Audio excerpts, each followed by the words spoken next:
Hello बच्चों, हमारा जो 11th फिजिक्स का सेकंड चैप्टर था यूनिट एंड मेजरमेंट, वो पिछली क्लास में कंप्लीट हो गया है। अब हम जो फिजिक्स का थर्ड चैप्टर जो स्टडी करें उससे पहले हम कुछ एलिमेंट्री मैथमेटिक्स पढ़ेंगे जो फिजिक्स में यूज होगी, क्योंकि यदि आप मैथमेटिक्स के कॉन्सेप्ट क्लियर नहीं है तो फिजिक्स को समझने में बड़ी आपकी प्रॉब्लम हो जाएगी। तो आपकी बेसिक जैसे ट्रिग्नोमेट्री है, आपके वेक्टर्स है, डिफरेंशियल कैलकुलस है, इंटीग्रेशन है, लॉगरिथम है, अलजेब्रा है, जो बेसिक मैथमेटिक्स जो आपकी यूज होगी, तो हम कुछ क्लासेज में उनको पहले डिस्कस करेंगे। आज सबसे पहले हम डिस्कस कर रहे हैं आपका डिफरेंशियल कैलकुलस। ये आपके लिए मैथमेटिक्स की बिल्कुल एक नई ब्रांच है, जिसे हम हिंदी में बोलते हैं अवकलन गणित या differential calculus. What is differential calculus? Differential calculus is the branch of mathematics in which we discuss या determine the instantaneous rate of change in independent variable with respect to dependent variable। इसमें हम instantaneous change rate of change निकालेंगे किसकी? Independent variable में with respect to dependent variable. तो first of all we discuss variable and constant, independent variable, dependent variable, ये सब क्या होते हैं इस पर डिस्कस करेंगे। तो सबसे पहले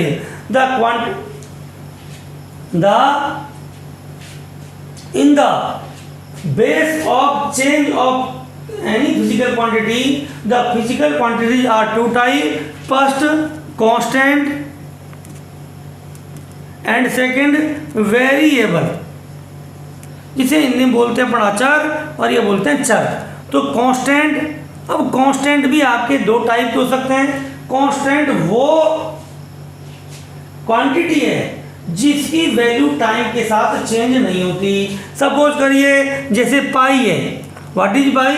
ratio of circumference of diameter of a circle is called pi, or which value is always constant 22/7. This is constant. And G universal gravitational constant 6.67 into 10 की पावर -11, जिसकी वैल्यू होगी, तो ये आपकी क्या है? कांस्टेंट है। लेकिन कुछ कांस्टेंट ऐसे हैं जो एक कंडीशन में कांस्टेंट होंगे, दूसरी कंडीशन में वो वेरिएबल हो जाएंगे। जैसे ओम्स लॉ में V proportional I, V equal to RI, where R is the proportionality constant, R is equal to V upon I। तो ये भी एक कांस्टेंट है, लेकिन ये कांस्टेंट कब है? जब इस लॉ की कंडीशन फुलफिल हो। जैसे उसकी आपके वायर की length, cross section area, temperature constant रहे तो R कांस्टेंट होगा। लेकिन यदि वायर की लेंथ चेंज करें, आपका क्रॉस सेक्शन एरिया चेंज करें, जैसे R proportional L upon A, तो R L और A पर डिपेंड कर रहा है, या R is equal to rho L upon A, ये हमने 10th क्लास में पढ़ा था। तो R से आप पूछा जाए कि R इज कांस्टेंट और variable, both R is constant और वेरिएबल, R इज कांस्टेंट भी है और वेरिएबल भी है। एक कंडीशन में ये कांस्टेंट होगा, कब? जब वायर की length, cross section area, temperature constant रहे तो ये कांस्टेंट होगा। लेकिन यदि ये चीज़ें कांस्टेंट नहीं होगी तो ये वेरिएबल हो गया।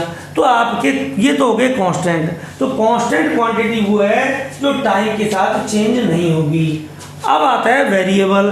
वेरिएबल वो क्वांटिटी है जो टाइम के साथ चेंज होती है। ठीक, आपकी वो फिजिकल क्वांटिटी जो वेरी करती है, चेंज होती है, उसे हम क्या कहेंगे? Variable physical quantity. For example time is a variable quantity, speed of vehicle एक variable physical quantity, position of vehicle is a variable of quantity, mass of a person is variable quantity, ठीक, height of a tree is a variable quantity. तो ये आपकी क्या है? Variable quantity है जो आपकी चेंज हो रही है। अब ये जो वेरिएबल है ये टू टाइप होते हैं। फर्स्ट आपका होता है इंडिपेंडेंट वेरिएबल, इंडिपेंडेंट, और सेकंड होंगे dependent. Independent independent variable are those variable which not depend on other variable, वो वेरिएबल जो अदर वेरिएबल पर डिपेंड नहीं करेंगे, वो क्या कहलाएंगे आपके independent variable. For example time is a independent variable. Again what is the dependent variable? The variable which depend on other variable are called dependent variable. For example speed of a vehicle is dependent on time, position of a vehicle is dependent on time, तो therefore position and speed of a vehicle is dependent variable. तो ये वो आपके हो गए independent variable, dependent variable and constant. बच्चों function, what is function? If x is independent variable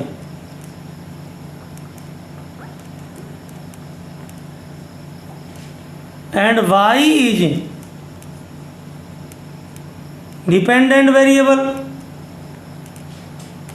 ठीक। अब ये तो इसका मतलब y x पर डिपेंड कर रहा है। अब ये डिपेंडेंस कई तरह से हो सकती है। सपोज करो y is equal to x square plus 3x minus 1, ठीक।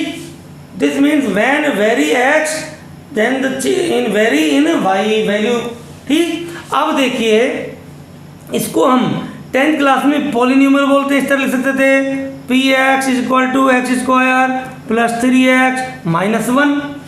हम वैल्यू देते थे P1 is equal to 1 square plus 3 into 1 minus 1 plus 3 minus 1 is equal to 3। हमने वैल्यू निकाल दी P1, इस तरह हम P2 की वैल्यू निकाल सकते हैं P3। तो ये आपका क्या था? पॉलिनोमियल। अब इसी को हम यहाँ पर ऐसे लिख सकते हैं, इस वैल्यू को हम ऐसे भी लिख सकते हैं f x is equal to x square plus 3x plus 1 and this is the card of function x।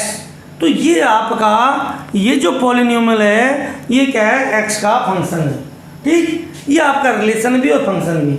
लेकिन फंक्शन होने के लिए आपका पॉलिनोमियल तो कोई हो सकता है, लेकिन फंक्शन के लिए दो कंडीशन है। Number first, for every value of x only one value of y, कि x की कोई भी वैल्यू लें, लेकिन y की वैल्यू कितनी आनी चाहिए? केवल 1 ही होनी चाहिए, 2, 3 वैल्यू नहीं होनी चाहिए। आप समझाते हैं एक्चुअल के। और second, for every value of x only finite value of y, कि x की ईच वैल्यू के लिए आपकी y की वैल्यू क्या होनी चाहिए? फाइनाइट। एग्जाम्पल लेते हैं, देखिए सपोज करिए हम कुछ फंक्शंस ले रहे हैं, y is equal to F x is equal to x square, y is equal to F x is equal to root x, y is equal to F x is equal to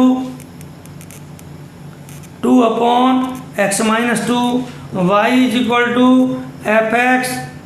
चलो ये देखिए, अब यहाँ पर इसमें देखिए कि यदि इस फंक्शन में ये जो आपका इस फंक्शन है इसमें x की वैल्यू हम कितना लिखते हैं? 4, then f4 is equal to plus minus under root 4 is equal to plus minus 2। तो x की ओनली वन वैल्यू 4 के लिए एफ एक्स या y की वैल्यू कितनी आ गई? 2 आ गई, एक +2 और एक -2, ठीक। तो ये आपका ये फंक्शन नहीं है, ये रिलेशन है, वो फंक्शन नहीं है। इसी तरह से देखो, यदि इसमें x इज इक्वल टू हम 2 रख दें तो y इक्वल टू क्या हो गया? इन्फिनिटी। तो फाइनाइट वैल्यू नहीं रही, तो ये भी फंक्शन नहीं है। तो आपका फंक्शन के लिए ज़रूरी है कि जो एफ एक्स की जो वैल्यू है वो आपकी फाइनाइट होनी चाहिए, और किसी भी x की वन वैल्यू के लिए इसकी भी केवल ओनली वन वैल्यू ही आनी चाहिए, मोर देन वन वैल्यू नहीं आए तो वो आपका क्या होगा? फंक्शन होगा। इसका कोई आप ज़्यादा इस पर फोकस करने की जरूरत नहीं, ये तो जनरली डेफिनेशन है फंक्शन की जो मैथमेटिक्स में आप पढ़ोगे, ठीक। अब आगे देखते हैं इसको। अब देखिए बच्चों, फंक्शन के कुछ एग्जाम्पल ले रहे हैं। For example, if y is equal to x square plus 7x plus 6, this is the function of x and written this तरह से y is equal to F x is equal to x square plus 7x plus 6। Suppose करिए y is equal to sine theta plus cos theta, this implies y is equal to f theta is equal to sine theta plus cos theta. Suppose करिए y is equal to T, y is equal to E की power t, this implies y is equal to F T is equal to E की power t, y is equal to log X square plus 2, this implies y is equal to F x is equal to log X square upon 2। तो देखिए आपके function कई type हो सकते हैं। ये polynomial function है, ये ट्रिग्नोमेट्रिक फंक्शन है, ये आपके एक्सपोनेंशियल फंक्शन है, ये लॉगरिथम फंक्शन है। फंक्शन मीन्स होती है डिपेंडेंस, तो डिपेंडेंस अलग अलग तरह की हो सकती है। और पॉलिनोमियल फंक्शन भी खूब इन्फिनिट टाइप के पॉलिनोमियल फंक्शन हो सकते हैं। तो आपके ये सब के सब क्या है फंक्शंस, ये फंक्शन है एक्स का, ये फंक्शन है थीटा का, ये फंक्शन है टी का, ये फंक्शन है एक्स का। इंडिपेंडेंट वेरिएबल होगा, आपका फंक्शन उसी वेरिएबल का कहलाएगा।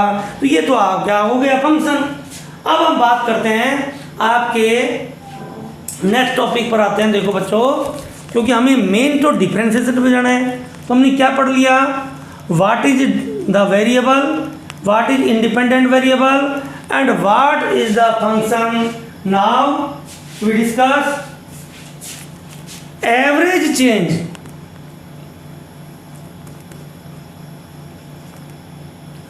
in dependent variable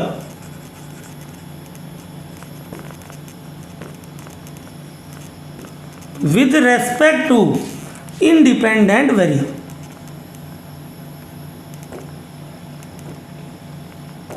delta y by delta x, ये आपका क्या है, average rate of change, sorry average rate of change in dependent variable with respect independent variable. Suppose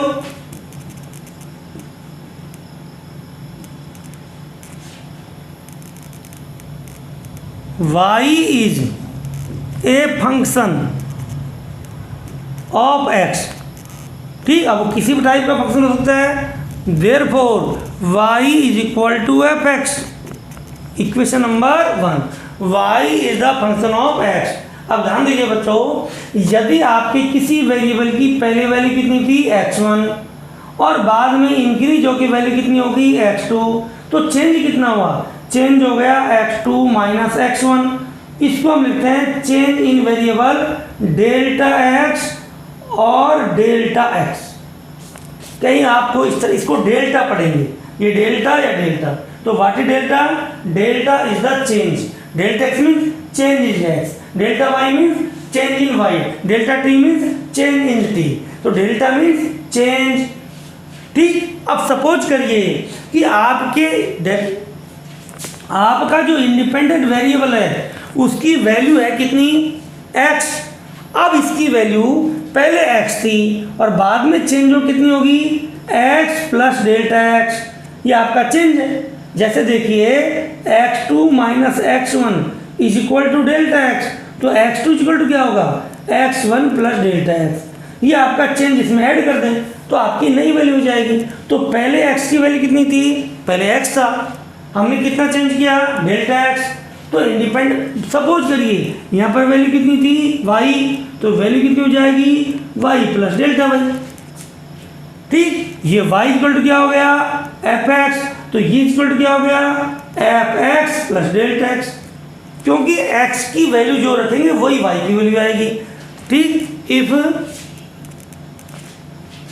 when A small change in x is delta x, then a change in y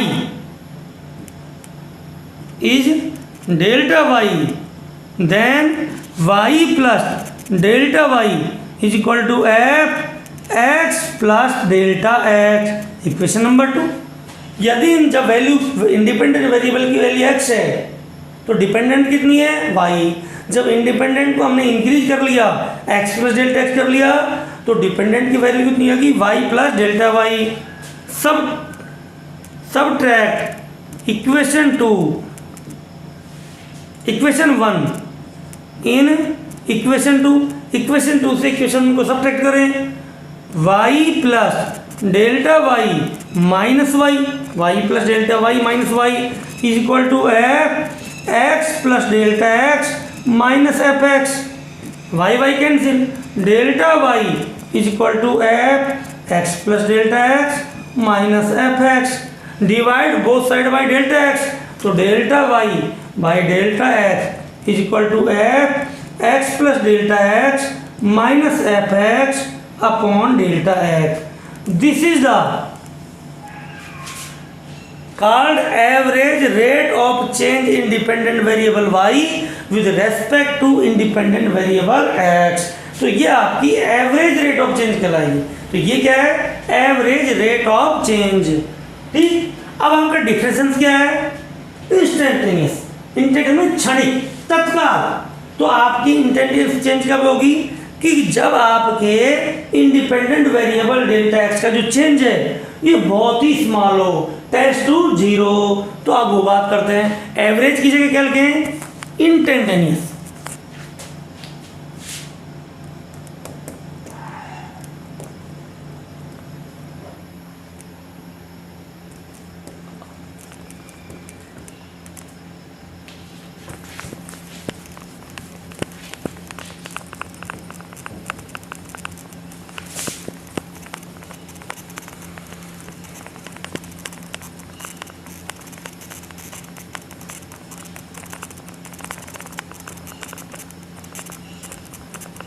अब है आपका instantaneous rate of change independent variable with respect to independent variable और different इसको कहते हैं हम differential coefficient d y by d x. यह आपका डिफरेंशियल कोफिशिएंट कहलाता है क्या instantaneous rate of change independent variable y with respect to independent variable x। देखिए एवरेज रेट ऑफ चेंज